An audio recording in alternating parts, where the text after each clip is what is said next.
नमस्कार दोस्तों, मैं आपका अपने चैनल एचवीएस स्टडीज़ में स्वागत करता हूं। इस वीडियो में आपके लिए 24 अप्रैल 2022 का करंट अफेयर लेकर आ गया हूं, जिसमें हम बात करेंगे स्टैटिक जीके और रिलेटेड करंट अफेयर की रिवीजन की। अगर आपको ये वीडियो अच्छी लगे तो आपसे अनुरोध है, वीडियो को लाइक कर दीजिएगा, चैनल को सब्सक्राइब कर लीजिएगा। वीडियो अच्छी लगे तो एटलीस्ट अपने कुछ दोस्तों तक वीडियो को शेयर करके ज़रूर जाइएगा। लास्ट में आपके लिए क्विज़ रखा है, उस क्विज़ को ज़रूर सॉल्व कीजिएगा। चलिए बात करते हैं लास्ट डे के क्विज़ की। तो लास्ट डे आपसे क्वेश्चन पूछा गया था, who among is appointed as the defence adviser to Kamala Harris. तो आप सभी ने आंसर शांति सेठ दिया था और शांति सेठ ही आंसर बिल्कुल सही है। आज के पहले क्वेश्चन की बात करें तो आज का पहला क्वेश्चन है, how many Indian cricketer chose for Wisden Almanack cricketer of the year. तो आपको आंसर देना है। आंसर यहाँ पर हो जाएगा, इन्हीं दोनों प्लेयर्स को ये अवार्ड मिला है, मतलब cricketer of the year award मिला है विजडन एल्मनैक के द्वारा। तो आपको बता दूँ 2 प्लेयर हैं भारत के, जो कि वैसे टोटल आपको बता दूँ 5 प्लेयर सेलेक्ट किए गए हैं, लेकिन भारत के उसमें 2 प्लेयर हैं। कौन कौन से? रोहित शर्मा और साथ साथ जसप्रीत बुमराह, जो कि 5 क्रिकेटर ऑफ द ईयर 2022 में चुने गए, जिनमें से 2 प्लेयर भारत के हैं। कहाँ पर? विजडन एल्मनैक में, याद रखिएगा। यहाँ पर जो और दूसरे 3 प्लेयर हैं वो कौन कौन से हैं? तो ओली रॉबिन्सन, जो कि इंग्लैंड के फास्ट बॉलर हैं, साउथ अफ्रीका के डेन वैन निकर्क हैं, जो कि साउथ अफ्रीका के वुमेन प्लेयर हैं, और न्यूजीलैंड के ओपनर है डेवोन कॉनवॉय, जो कि player of the year award से सम्मानित किए गए हैं। आपको बता दूं, इसके अलावा जो अवार्ड मिले हैं वो इंग्लैंड के कैप्टन, फॉर्मर कैप्टन जो रूट को मिले हैं, जिनको वर्ल्ड लीडिंग क्रिकेटर का अवार्ड मिला है, और महिलाओं में साउथ अफ्रीका की लिजली ली को मिला है वुमेन लीडिंग क्रिकेटर में। ध्यान रखना है, वर्ल्ड लीडिंग क्रिकेटर में वुमेन कैटेगरी में। पाकिस्तान के मोहम्मद रिजवान को वर्ल्ड लीडिंग T20 क्रिकेटर का अवार्ड सम्मानित किया गया है। आगे बात करें, यहाँ पर जो भी स्पोर्ट्स से रिलेटेड करंट अफेयर हैं उनको रिवाइज कर लेते हैं। जैसे विजडन वाला क्वेश्चन पढ़ लिया। दूसरा, हरियाणा में 12th नंबर की senior mains national hockey championship को जीत लिया। आपको ध्यान रखना है, डेनिस ओपन स्विमिंग में साजन प्रकाश गोल्ड मेडल जीते हैं।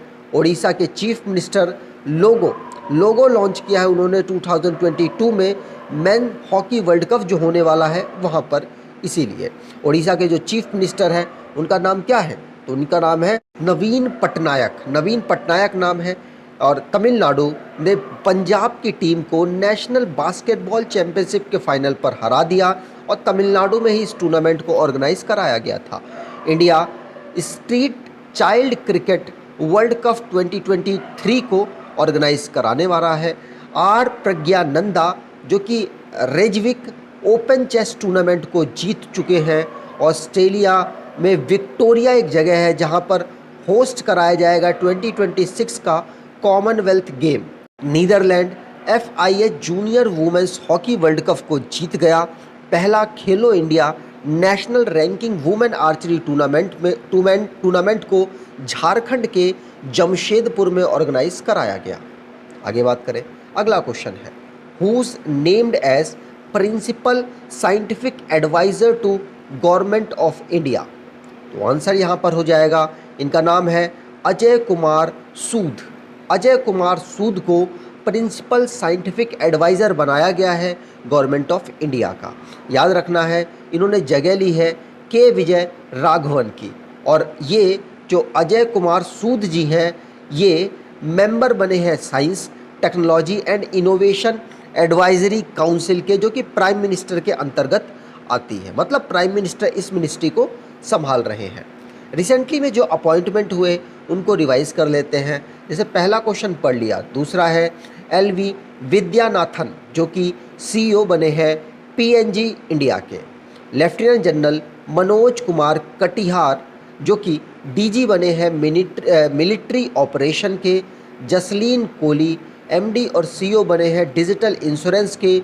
विप्रो, जो कि सत्या ईश्वरन को कंट्री का हेड, इंडिया में जो ये कंपनी काम कर रही है उसमें इंडिया की जो कंट्री का हेड बना दिया गया है सत्या ईश्वरन को। India pulses and grain association में चेयरमैन विमल कोठारी जी को बनाया गया है। जनरल मनोज पांडे जी को 29वें नंबर का इंडिया का अगला चीफ ऑफ आर्मी स्टाफ बनाया गया। विक्रम देवदत्त जो कि एयर इंडिया के एसेट होल्डर हैं और सीएमडी के पद पर इनको अपॉइंट कराया गया। एक्स आईपीएस हैं लालपुरा जी जो कि नेशनल कमीशन फॉर माइनॉरिटीज़ के चीफ बने हैं। गवर्नमेंट ऑफ इंडिया ने विनय कुमार क्वात्रा को नया फॉरेन सेक्रेटरी बनाया है।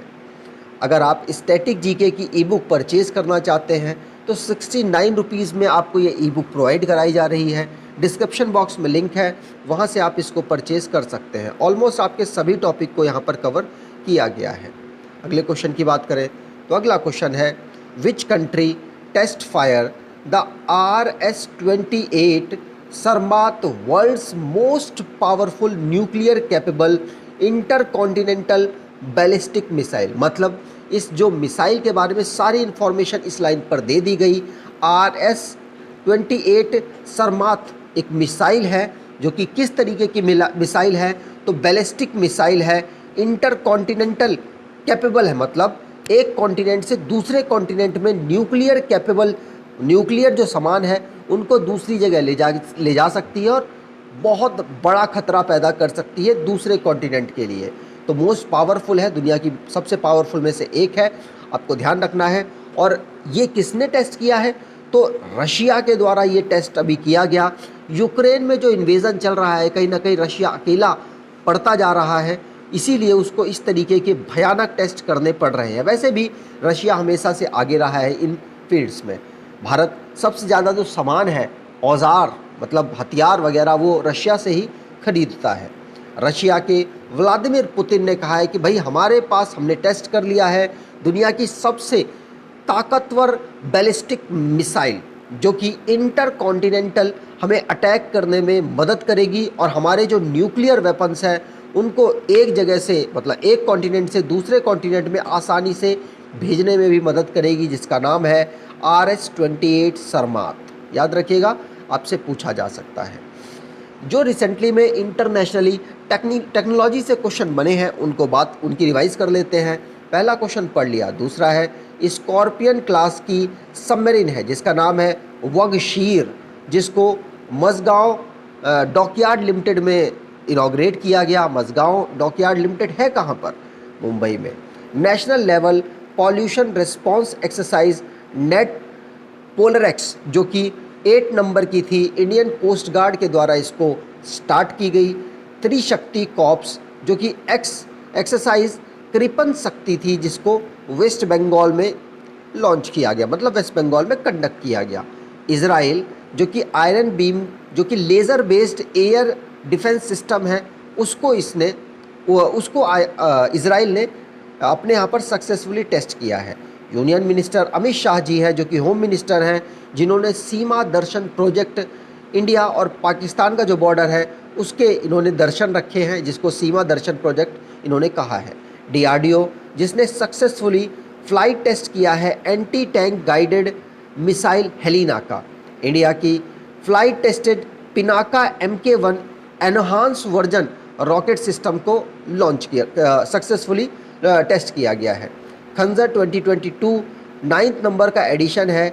इंडिया और किर्गिस्तान के बीच की स्पेशल फोर्स एक्सरसाइज है, आपको ध्यान रखना है, Khanjar 2022। Vice chief lieutenant general Manoj Pande ji जो कि अगले चीफ बन गए हैं हमारे, आपको ध्यान रखना है। अगले क्वेश्चन की बात करें, International Mother Earth Day observe on. तो International Mother Earth Day observe किया जाता है 22 अप्रैल को, आपको याद रखना है, क्वेश्चन इंपॉर्टेंट है। World Earth Day International Mother Earth Day के रूप में भी जाना जाता है। इसको 22 अप्रैल को सेलिब्रेट किया जाता है और ये 52 नंबर की इसकी एनिवर्सरी थी। अर्थ की जो भी इम्पोर्टेंस है, अलग अलग जो डाइवर्सिटीज़ हैं जो प्रजातियां हैं उनकी विशेषताओं को बताने के लिए वर्ल्ड अर्थ डे हम सेलिब्रेट करते हैं।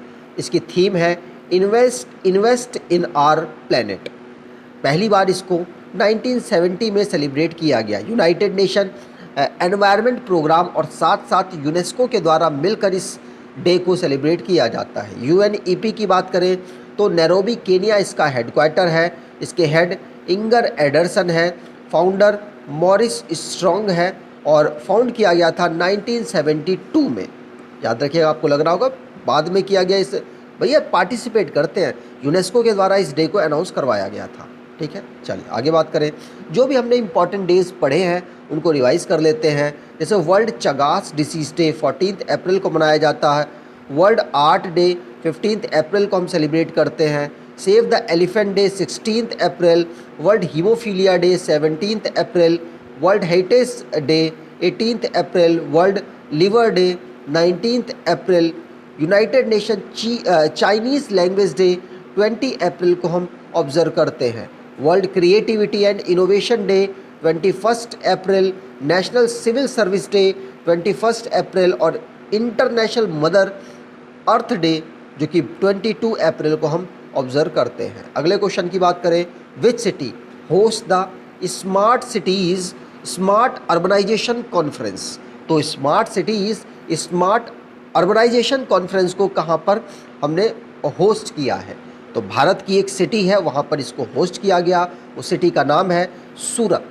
सूरत में smart cities smart urbanisation conference को होस्ट किया गया। मतलब जो हमारी सिटीज़ हैं, अलग अलग सिटीज़ को डेवलप करने की, मतलब अर्बनाइजेशन करने की बात जैसे की जा रही है। आपको बता दूं, जैसे एक डिस्ट्रिक्ट है, अभी मैं रिसेंटली में वहाँ गया था, फतेहपुर, मान लीजिए उसको हमें डेवलप करना है, तो उसके लिए सरकार मेन ध्यान तो देगी ना। अगर ध्यान नहीं देगी तो डेवलप कैसे होगा? तो अर्बनाइजेशन में स्पीड लाई जाए किसी भी प्रोजेक्ट में, उसके लिए स्मार्ट सिटीज़ और स्मार्ट अर्बनाइजेशन जो एक कॉन्फ्रेंस रखी गई जिसमें इस प्रकार का डिस्कशन किया गया और अलग अलग सुझाव लोगों से, जो पार्टिसिपेशन करने वाले पर्सन्स हैं, उनसे मांगे गए। 3 दिन का ये पूरा कॉन्फ्रेंस था, आपको ध्यान रखना है। हरदीप पुरी जी जो कि हमारे इस समय पर हाउसिंग एंड अर्बन के एक मंत्री हैं, उनके द्वारा वो यहाँ पर चीफ गेस्ट थे, आपको ध्यान रखना है।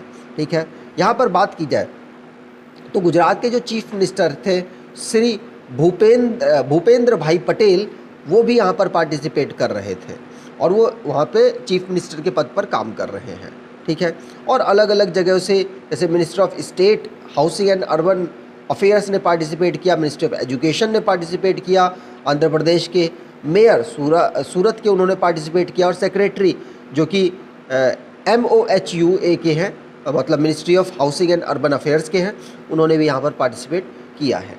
आगे बात करें, अगला क्वेश्चन है, which player selected as new global peace ambassador 2022? तो आंसर यहाँ पर हो जाएगा, अगर आप नीरज चोपड़ा सोच रहे हैं तो बिल्कुल गलत सोच रहे हैं। बबीता सिंह को ग्लोबल पीस एम्बेसडर 2022 के लिए सिलेक्ट किया गया है। मतलब अब ये ग्लोबली जो कि दुनिया में पीस बढ़ाना है, पीस किस तरीके से बढ़ाई जा सकती है, शांति किस तरीके से बढ़ाई जा सकती है, एजुकेशन को प्रमोट करके, खेल को प्रमोट करके, आर्ट या कल्चर या डिप्लोमेसी को प्रमोट करके एक दूसरे देशों में हम जो पीस है वो बढ़ा सकते हैं। अगर अगल बगल वाले देशों में पीस रहेगा तो पूरी दुनिया में भी पीस, मतलब शांति आ सकती है। ठीक है, याद रखना है, बबीता सिंह अब काम करेंगी ग्लोबल पीस एम्बेसडर के पद पर।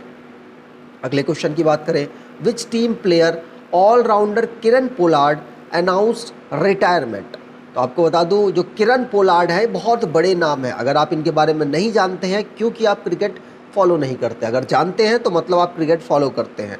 आपको बता दूं, ये वेस्ट इंडीज़ टीम के लिए इंटरनेशनली मैच खेला करते थे, अब इन्होंने रिटायरमेंट की घोषणा कर दी है। आपको बताऊं, ये भारत में एक मुंबई इंडियंस टीम है, बहुत फेमस टीम है, सबसे ज़्यादा IPL इसने जीते हैं 5 बार, और इसके ये प्लेयर थे, ध्यान रखना है, बहुत बड़े प्लेयर थे। इंजरी की वजह से इन्होंने रिटायरमेंट की घोषणा इंटरनेशनल क्रिकेट से कर दी है। अगले क्वेश्चन की बात करें, which bank signed MOU with CBDT-CBIC for tax collection? मतलब टैक्स को कलेक्ट करने के लिए CBDT और CBI के साथ एक पार्टनरशिप की जाती है, एमओयू साइन किया जाता है, अलग अलग बैंकों ने कर रखा है।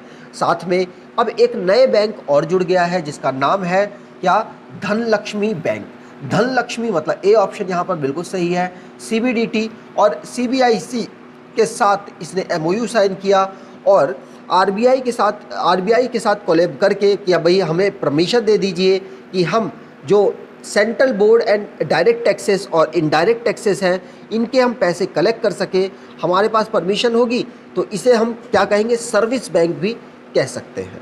ठीक है, चलिए और भी बहुत सारे बैंक हैं, ऐसा नहीं कि यही अकेला बैंक है, और भी बहुत सारे बैंक हैं जो कि सर्विस बैंक के अंतर्गत आते हैं, मतलब कि डायरेक्ट और इनडायरेक्ट टैक्सेस को कलेक्ट कर सकते हैं। और एमओयू साइन कर रखा है उन्होंने सीबीडीटी और सीबीआईसी के साथ, लेकिन अप्रूवल आरबीआई ने दिया हुआ है। आगे बात करें, अगला क्वेश्चन है, India to give additional how much million fuel aid to Sri Lanka. तो श्रीलंका को भारत ने पहले जो मतलब मैं थोड़े दिन पहले आपको पढ़ाया था, $1 बिलियन भारत ने पे किया था। अभी भारत ने थोड़ा सा और पे कर दिया है। कितना पे किया है, तो एडिशनल पे किया है जो कि वहाँ पे फ्यूल वगैरह खरीदे जा सके, तो $500 मिलियन रुपए भारत ने श्रीलंका को जो फ्यूल्स हैं उनको खरीदने के लिए ऑफ़र किया है। याद रखना है, भारत ने $500 मिलियन श्रीलंका को ऑफ़र किया। वहाँ पे जो क्राइसिस चल रहे हैं इससे थोड़ा सा वहाँ पर कमी आ सकती है, इसलिए भारत ने $500 मिलियन का जो क्रेडिट है वो दिया है श्रीलंका को। बात याद रखनी है, श्रीलंका के फॉरेन मिनिस्टर कौन है, तो जीएल पेरिसिस, क्योंकि ये बहुत ज़्यादा नाम इस वक्त इनका चल रहा है। तो पेरिस जो इनका नाम है, जीएल पेरिस, याद रखिएगा, फॉरेन मिनिस्टर हैं श्रीलंका के। और आईएमएफ चीफ है क्रिस्टीना जॉर्जिवा। आपको बता दूं, जो क्रिस्टीना जॉर्जिवा है भारत से ही बिलोंग करती हैं और ये इस समय पर चीफ के पद पर काम कर रही हैं। श्रीलंका के जो प्रेसिडेंट है गोटाबाया राजपक्षे, और इनका नाम भी आपको याद रखना है। प्राइम मिनिस्टर की बात की जाए तो महिंद्रा राजपक्षे उनका नाम है। आगे बात करें आज के क्विज की, which city host India's first international cruise conference. तो आपको कमेंट बॉक्स में डिटेल में आंसर देना है। अगर आपको ये वीडियो अच्छी लगी है तो आपसे अनुरोध है, वीडियो को लाइक कर दीजिएगा, चैनल को सब्सक्राइब कर लीजिएगा और एटलीस्ट अपने कुछ दोस्तों तक वीडियो को शेयर ज़रूर कीजिएगा। धन्यवाद।